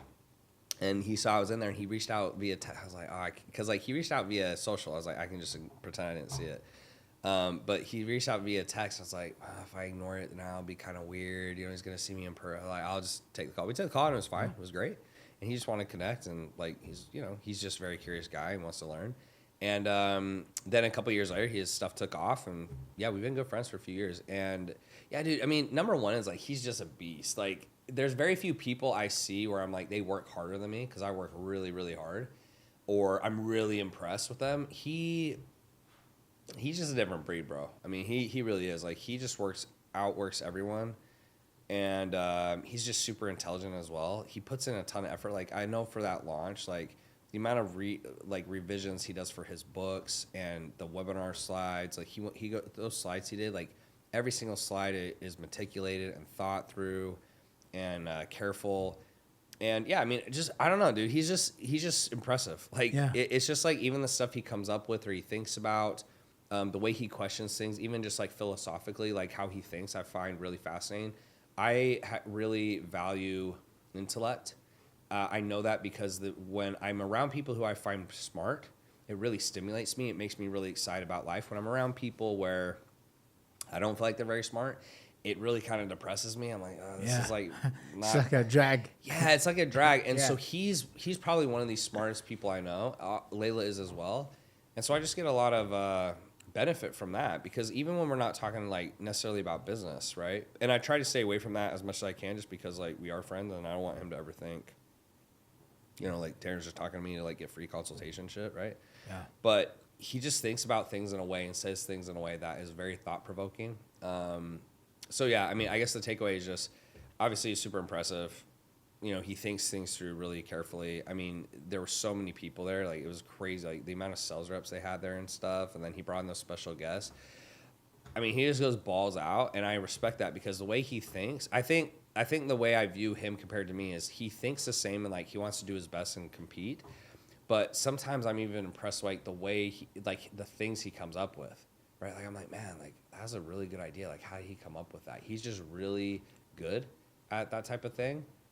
But I mean, other than that, it's like there's nothing I can really say that people don't know. I mean, he outworks everyone. He's super smart. He's super thoughtful. He's actually really funny. People don't know that, but he actually is like really hilarious. Like, we'll have, you know, we have private texts, and I mean, some of the stuff he says, I'm like, dude, people knew you were like this. I don't think they believe it. But yeah, overall, he's a good dude, and he's been a great friend to me, like in a number of ways. And you know, I just like the friendship means a lot to me, because like I look up to him, and like I aspire to be more like him, and he pushes me in good ways. Even some things like he thinks that I might disagree with. Yeah, like I just like I respect how, like, he's doing what he thinks he should be doing. It's hard for me to not respect someone like that. Like, there's like, to give you an example of what I mean by that, like kind of like we were talking about off camera, like the Andrew Tate lifestyle. I don't necessarily agree with it, right? But I feel overall, and I don't know him very personally, but I feel overall like the vibe I get from him is he's doing what he thinks is the right thing to do. And it's hard for me to not respect someone who does that, because there's so many people who don't even have the balls to do, like, to go for it. Yeah. And so I'll meet some people, and they'll say some crazy stuff, but like they're so sure that the way they think is the right way. I'll start to, I'm like, does he know something I don't like? I'm sitting there, I'm thinking it through. I'm like, man, those are like some decent points. And so I think I respect that about Alex a lot, because like what he says is what he means. He's very direct. He's very straightforward. And I think he's living his life the best way he knows how. And I'm excited for him when he starts having kids, because then, you know, people won't have anything else to say. They're like, all you care about is money. I'm like, but he has kids now, bro. I was like, what are you going to say? Anyways, but he's a good dude. And I mean, I'm really happy for him and Layla, and I like seeing them grow and excel. And I mean, I don't know. I have really nothing negative to say about him. He's been a good friend to me. Yeah, on a side note, not business, but just human talk. Yeah. Human talk. You had a call with Dr. Demartini, John, who I've known for over a decade now. Everyone seemed to know him besides me. I was shocked. Like, how can you be in personal development and not know Dr. John Demartini? He's perfect for my personality. He even came on the call, and he's like, he was talking to me in numbers. He's like, we were talking about values. He's like, how much? Let's put numbers to it. He's like, integrity. Like, how much is it worth? And like he's like, you're a business guy. Let's talk business. Because he was like, I guess he understands, like, everyone thinks different. So once he realized, like, I was very logical and like business minded, he's like, all right, we'll just talk business, bro. We'll just make this business. And like, it was super easy for me to understand, because he's like, yeah. So what was your takeaway from Demartini? Yeah. So to give people context, I think the context will help. So I was telling Shaq off camera, you know, I've been in a 7-year relationship on and off. Really love this girl. I mean, obviously, like, I wouldn't be with her if I didn't. Really loved her, but like, I never felt like I could move forward with it, and it really bothered me. Like, it makes me sad to think about it in a sense, because there were some dark days where I would just cry, and I called my dad. I was like, Dad, like, because I'm not a sheep, so I'm not just like, if you told me to do something and I don't agree with it, I'm not doing it. Like, I don't care if like 8 billion people on Earth and, you know, 7.9 billion, I'm just not doing it. And so I would tell my dad, I was like, Dad, like, I really want to be with this girl. I love her, but like, I just don't feel like I can only be with one girl forever, and I'm not going to cheat and lie. So I'm like stuck. I'm like, what do I do? And, you know, I get advice for probably, I would say, like, the last 5 years, dude, maybe like on and off. It was just, I was just like, how can guys like be with one girl forever? And like, but I don't want to do like this like Andrew Tate type thing, but I don't think I'd be with one girl. So like, I didn't know what I had to look for. I was like, do I need to find a girl who's okay with that? Or like, do I just need to be single? Or like, but then I'd be in a relationship. I'm like, no, relationships are better. But like, it's like, I can't be in one apparently because like the stuff I'm asking for, girls don't like. And I also don't feel like you should do things that hurt people. Like there'd be guys who I'd meet and they're like, oh, just find a girl who like will tolerate it. I was like, bro, like, if you love your girl, you're hurting her. Like, that sounds messed up. So long story short, I get a call with this guy, and he basically just was like, dude, look, this is so simple. He's like, when values align, you'll want to commit. When the values are unequal, you're going to look around. So he just was like, what do you value? And I like, go down the list, and he says, okay, does she do those things? And I was like, most of them. He's like, what does she not do? Da, da, da. He's like, okay. So he's like, right now it's unequal. So either you have to value what she values more, right? You have to, so she becomes quote unquote more valuable, or you got to find someone else. And then I was like, yeah, but like earlier when we dated, she kind of did those things. He's like, yeah, so you valued her enough to be with her, but you don't value her enough to marry her. He's like, what else do you need to know? I was like, well, like, monogamy and polyamory. He's like, that's a bunch of bullshit, bro. He's like, those are descriptions humans made. He said, when the values are aligned, you'll want to commit naturally. He's like, you'll want to commit. And when they're not, you're going to want to look around. And he's like, that's why that stuff exists. And then I was like, well, what about cheating? And what about, divorce? And he's like, same thing. He's like, the values are equal. And then over time, for whatever reason, they perceive them as unequal. So they leave. And I was like, is it really? He just made it super simple. Yeah. And I'm a very logical guy. So I need those frameworks. Because without those frameworks, where I feel like it's kind of open-ended, I struggle a little bit more. Like, like religion or politics, it's always like, it's kind of something you can't like quote unquote prove. So people get very crazy about it. So after I went through that, I was like, dude, this is simple. And I guess that answers your question. Like that was the framework he gave me. And then, we were talking off camera, like I went home, I had tons of clarity. I came to Dubai recently. I met a girl here. It's looking like it's going to get extremely serious. Like, this, but for the listeners, they don't know. Like, she's going to intro me to her family, which is basically like, like you're basically going to get married for that is how they view it. And it's, I was telling you off camera as well, like it just felt very, I'm not super religious. And I sometimes I feel like people, I'm like, yeah, like you're just saying that because it makes you feel better. Like God this, God that, whatever. I'm like, yeah, it's like you're coping. But I really felt like it, I don't know, dude, like it just felt like God kind of had his hand on my shoulder a little bit. And he's like, I don't know, it felt like he kind of got me ready for this moment. Or he saw, I think he saw how hard, it felt like he saw how hard I was trying. Because I was getting like, I don't know when you're trying so hard, like you just get desperate. Like I almost felt like when I was starting my business, I'm like, dude, I'm trying so hard and I can't figure this thing out. And then he finally introed me to like, I felt like I finally met the doctor, and he was like, yeah, bro, like, he's like, I see all the work you're putting in, like, here you go. And then like, he literally introduced me to the girl, like, I think I'm going to marry. And it felt like, he's like, you did all this work, like, you're ready, like, here you go. It really felt like that, because to be in such a low place and then to go to such a high place like that, it just felt like a lot more than coincidence, especially like coming to a foreign country and you meet, like, it's just like, I don't know. It doesn't happen, right? Well, welcome to Dubai. Yeah. Yeah, like, I definitely didn't think I was moving here. I thought, like, I was just going to be here for a month and rent it, but... Dude, I'd see in 2 years' time with kids and... Yeah, I think like, yeah, like 2-3 years max. And, like, I was telling you today, like, we're going to fertility... Like, just stuff like... Just stuff that sounds crazy, but it doesn't feel like that. It just feels like everything's kind of, like, coming together. Yeah. So, yeah, and I don't know. Like, it's the first time in my life where I really felt like something more supernatural was there. Because there's other things that have happened. Lean into it. I always tell people, if you feel that way, just raise your hand and just say, God, guide me. Yeah. Just, dude, it's like 5 seconds. God, guide me to the truth. It makes me think, I don't know, when stuff like this happens, it makes me think, like, what's the master plan? Maybe I'm like, did he put me through all those things so I could, like, be appreciative of this moment? Or did those things just happen and then he just saw I was struggling and kind of pulled me out? Or am I just like making both of them up? Or it's made me think a lot more deeply, because it feels, I don't want to say supernatural, because like, I don't think like what happened was quote unquote supernatural. It's not like I was flying through the air, but it felt very like more than coincidence. Yeah. And even the way she is, like, she hit all the boxes, even the boxes that even the stuff I was okay with not having. So like, well, I'm not gonna say what it is because it's kind of personal, but let's just say on camera, it's like, I want her to make sandwiches, but if she doesn't make sandwiches, it's fine. Like it's not that simple. But she was like, yeah, I'll make sandwiches, and I was like, really? Like stuff like that. But yeah, and for big shout out to Dr. John Demartini, and he charges like nothing. I mean, I've paid so much money, and he was like $3,000. I'm like, bro, done. Like for me, that's nothing, right? I mean, there's people I've been paying $100,000, $200,000. You know, like anyways, it just was such an insightful call. Yeah. And I was really grateful in that moment. I still am, because when you get that clarity around, I don't know what it is. Like, yeah, John has that. Hey, John, for people that don't know, Dr. John Demartini, his son has read like 30,000 books. Yeah. Just insane. He lives all over the world. He lives on a ship called the World.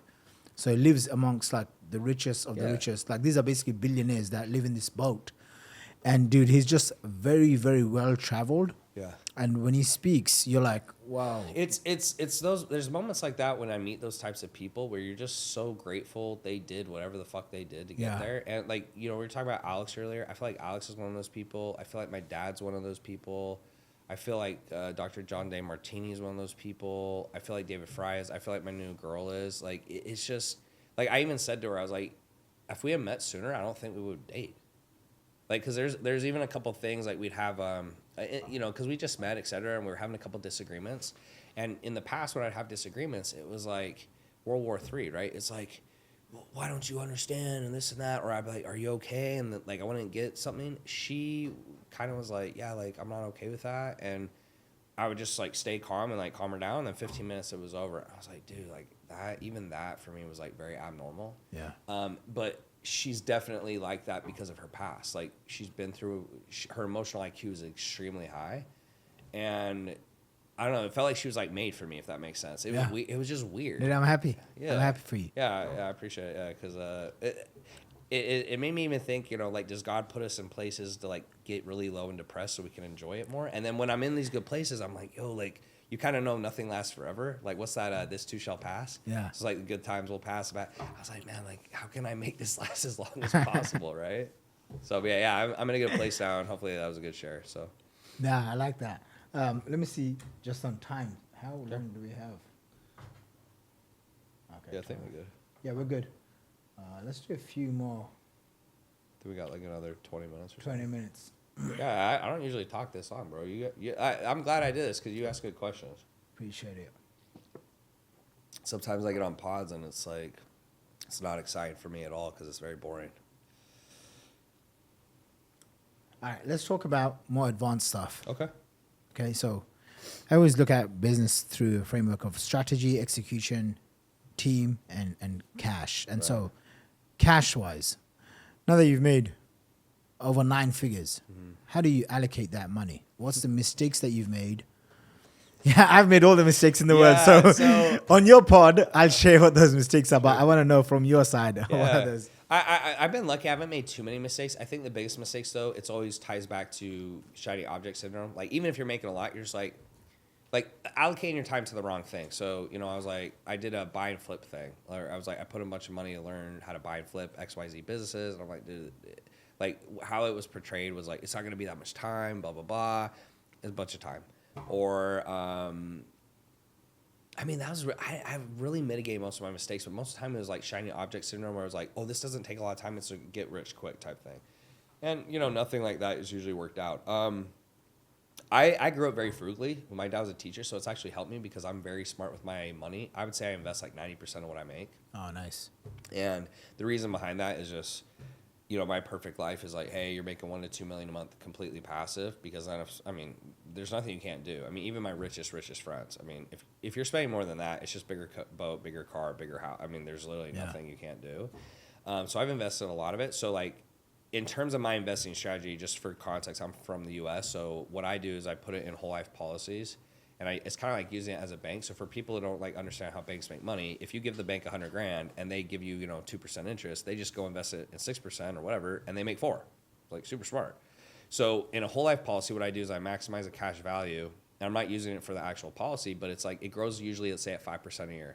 So if I put in $100,000, it makes 5% a year. And then instead of paying cash for a car or a house or whatever, like most people do, or getting a line of credit at like, crazy rates, I'll go take the money out of my policy. It will still grow at 5% because it's a loan, and then I'll pay for the other thing.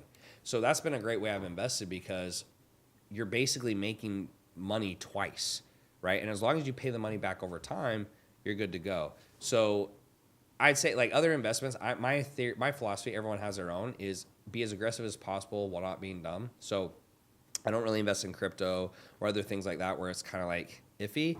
But for example, I'm really good at business, so I invest in a lot of private equity deals. Like, I look at the deal, I'm like, okay, like, this makes sense, I'm gonna do it. Or I'll do like commercial real estate, usually kind of like apartment complexes and bigger stuff, because the Airbnb stuff, like, that was biggest waste of time in my life. Like, Airbnb, it's like for people, if you want to make an extra couple $100 a month, great, but it's just not for people who make a lot of money. I mean, it doesn't change your life at all. So I'll put money there, and then I do some pre-IPO deals where you basically have to know someone. But for example, I got into Scale.ai, and nice. If Scale.ai, they just sold to Facebook for, I think it was $30 billion. If they go IPO, the shares you have always double or triple, right? And so you can sell it for a very quick profit. So I look at those as not super risky. Like, I guess something could happen, but like, if a company doesn't go pre-IPO, they just take the funds and move it to a different deal. So I'm like, that's not risky. Commercial real estate, yeah, real estate something could happen, but usually I don't think it's gonna. What's the deal size of these? Like, if you did a pre-IPO? Of the pre-IPO, I mean, they're big, right? I mean, it depends like what they bring to the table. But I would say, like, they're usually looking for, like, maybe, I don't know, anywhere between like 1 to 10 million, and so, like, you can allocate as many funds as you'd like. So they're kind of like private deals where, like, they know somebody, and so that's how you're able to get in. It's not something you're going to find on the internet or anything like that. But I'm excited about those because I just recently started doing those. I think those are the best thing because, to me, I'm like, it's super safe where you put the money in, and if it doesn't go IPO, they just move the money to a different company. But obviously, like, they think they're going to go IPO, which is why they have you buy those shares. Commercial real estate usually doesn't go down. So if you bought, a building for $1 million, the chance it goes below that is pretty low. It could happen, but it's very low. And then the private investments that I make in, like, private equity type deals, I just understand business, so I can look at the metrics, I can see that, and I feel pretty confident. So they're a little bit more risk than, let's say, an index fund or something. But 3%, I mean, bro, it just does not excite me. Yeah. I'm like, I got to get at least 10%. So that's kind of what I've done with the funds. Other than that, like, I don't feel like I made any, like, huge mistakes, luckily. Like, I've avoided a lot. But most of the other stuff where I've lost money, it's like putting, self-education or self-help, and it's like, I don't ever regret those. Because even if you, like, pay for something and it doesn't work out, it's like a bad relationship. You learn from it. And people just freak out about that. I'm like, you're never going to find success making all the right decisions. It doesn't happen. No, I like that. And then let's do a rapid fire one. Okay. Especially because this conversation was really good, by the way. Good. It went fast. It went fast. I felt like it was nearly 2 hours. Yeah. It's just starting from scratch. Okay. You do know most of the people that watch content are usually in that 99%. They're still looking to start a business. All watching, no action. All consumption, no doing. Yeah. Yes. So let's help them. Okay. 0 to 10K a month. That's the magical number everyone wants. Yeah. Come on, give it, Tanner. In short, I just say sell something. Like, I'm a big proponent of high ticket because it's like, if you have no money, no skill, no funds, all you have is a phone. It's like, you have to have a business model that will get you out of your current financial situation. So the fastest way is to sell something higher price because you need to make less sales. So anyone I go to, I would say, look, to this day, I'd say, look, sell something for $1,500 or more. Health, wealth, or relationships, right? Like, it has to tie back to that. Some people are like, I'll make you happier. I'm like, bro, like, that makes literally no sense. They have to feel that what you're selling, you can sell anything, but they have to feel that it's going to help one of those 3 areas. Does this make me healthier? Does this make me richer? Does this make me, fall in love or get a wife or whatever, right? So, like, for example, when I went to Dr. Demartini, I paid him for a consultation, but I did it for my relationship, right? Like, people don't, like, get that. So once you get that, just start messaging people, right? Like, the whole point of online business is you don't have to go out and knock doors. You can sit on your ass and move your fingers and just reach out to people. And it's a numbers game. So when people are like, it doesn't work. Dude, if you go up to 100 girls, do you think some will say yes? Yes. Now, will more say yes if you're more skilled or you're more handsome? Sure. but it's just a numbers game. So for me, the numbers were usually, hey, I reached out to 100 people, 15% reply. It's getting lower as like time goes on. It used to be 30%, I'd say 15. Maybe you'll book 2 calls and then you close 1. And if you can't, if you can't close 1 of the 2, then okay, maybe you need to send 300 messages. But it's just a numbers game. And then once you get that cash, you just move it into boosted posts. And boosted posts are really cheap. So a boosted post, like just so people know the metrics, and this is a big thing. I think people make mistakes. They don't know what the numbers should be. So they're doing stuff and they don't know if they're doing good or bad because they don't even know what the metrics should be. So that's where you just need to know what the metrics are. So if I did a boosted post, let's say I spent $1,000, you want 10 to 20 cent profile views, which just means they click on the post and see your profile. That's it. They don't follow you. They don't comment, just that. $1 to $2 per follow. So let's say you spent $1,000, 500 follows. You're going to get more replies usually because it's warmer leads. So let's say 30% reply, so 150, 10% book a call, so 15. You close 30%, that's like what, 4 or 5 deals? Like, that's it. Yeah. And then you just rinse and repeat that cycle. Bigger business deals or low ticket businesses or the shit you see on Shark Tank, that is not for beginners. Yeah. It's just like the fastest way to basically waste your life. Like I've seen people start these low ticket businesses with no funds and no skill. And I'm like, 5 years later, I'm like, dude, you have literally nothing to your name and your life is actually worse. And then they're so desperate because they've already invested 5 years. The business models are just like, when you look at a business, like, does the model make financial sense? And that, to me, in the beginning of an entrepreneur's career, there's nothing that actually makes sense besides high ticket. I actually don't think it makes any sense at all because unless it's super viral, like Squatty Potty or Facebook, or like, you have no fucking shot. Yeah. So no, 100%. That's what I teach, dude. Like, number one thing, every single person that's not making 10 grand a month, they need to get into high ticket marketing. That's why, I got into high ticket marketing. My life changed. I still do high ticket 15 years later, right? There's a reason why. Like, fast cash flow, higher profit margins. I can reinvest in different assets, different companies. Once someone is making $10,000 a month, how do we get from 10K to 50K a month? Yeah. It's really, at that point, it's really just a couple hires. And who would those hires be? Yeah, so if you're going to 10 to 50K a month, usually I'd say your first hire, the max amount of work is usually around 20, right? So it's like 20K, it's like you're doing fulfillment, you're doing sales, you're doing messaging, you're just like, you're overwhelmed. So usually what I do is I hire the thing that takes the most time, but it's the least important. I always say it's fulfillment. Because I say, look, if you can't make sales, you're going to go out of business. If you have terrible fulfillment, you'll survive. Like, it's not good, but you'll survive. And it takes the most time. So first hire, coach, and then usually the second hire is a setter. So really, you could go from 10 to 50K a month. You have one setter, maybe 2 if you want, but you could do the other shift. So one setter takes a 6-hour shift, you take a 6-hour shift, and then you have someone who does all the fulfillment, so you're completely out of that. And then you just spend all your time DMing or doing sales calls.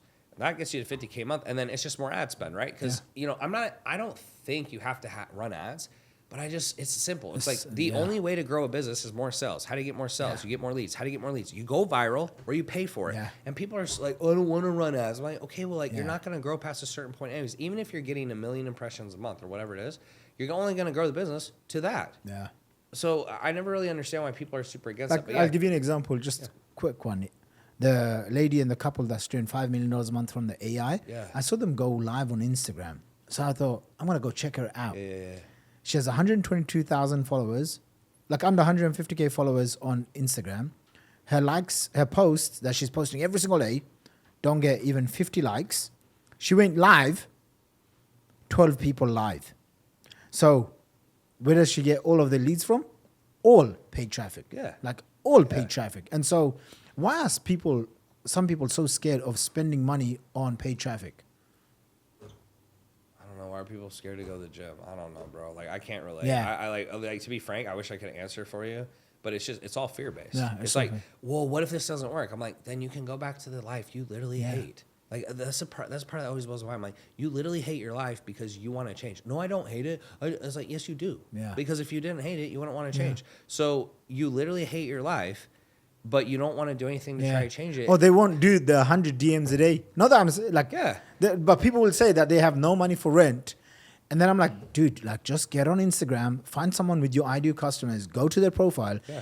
Bro, just message 100 people, close one deal, and you've paid your rent money. You're good. And it's just a little bit mind blowing to me. But I think actually to answer your question, because from 22 to 25 I made $2,000, and then from 25 to now I've done 141 million. The biggest difference was I got sick of being poor. Like, it's just you have to get to a point where you're so sick of it that you actually are willing to do anything. So the mindset that shifted was from 22 to 25 was like, oh, like I can't pay for a coach. I don't have money. Like, I don't know. I'll just figure it out. And then 25 was like, yo, fuck this. I'd rather be homeless than poor. And like a few months later, I was like making money. Yeah. Because it's just, I think people, they're not really discontent enough with their life. They might be discontent, but it's not bad enough that they want to change. Once you get to a point where it is so painful that you want to change and you'll do anything, that's when your life will start to change.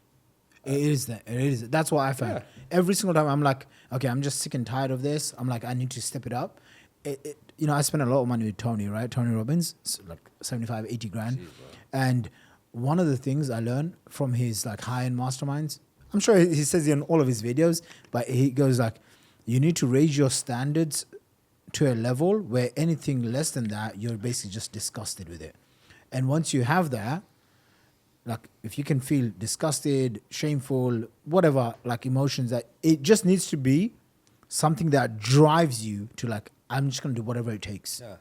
I just view life as very simple. Like as I've gotten older, it's like you can't take anything with you. All you have is this like one life as far as we know, right? I'm not talking about afterlife right now, but it's just like I'm like, okay, if this is all I got, like I want to, before I die, you're gonna look back at your life, and I'm like, like you actually think about what causes regret. It's not what you don't achieve, and I know that because when I hit $1 million in a month, I liked it for a day, and at that point, that was the biggest thing in my life. Yeah. And the very next day, I was like, what do I do now? Yeah. It's just never what you think. So regret comes from not trying. Like as simple as that. If you try, if your whole life you have this goal and you try and you try and you try and you try and you never hit it, when you die, you won't feel bad. I know that because I wanted to play in the NFL. I was a Division I football player. I worked out harder than I'll take this to my grave. I don't think there was any college athlete who worked harder than I did. I trained crazy amounts. Like during college, I hated college because all I did was study and play football. Like just the amount of training I did was unbelievable. I remember the first day I went into training camp and the coaches like brought in the head coach just to watch me lift. He's like, yo, this dude's a freaking freak because all I did was lift.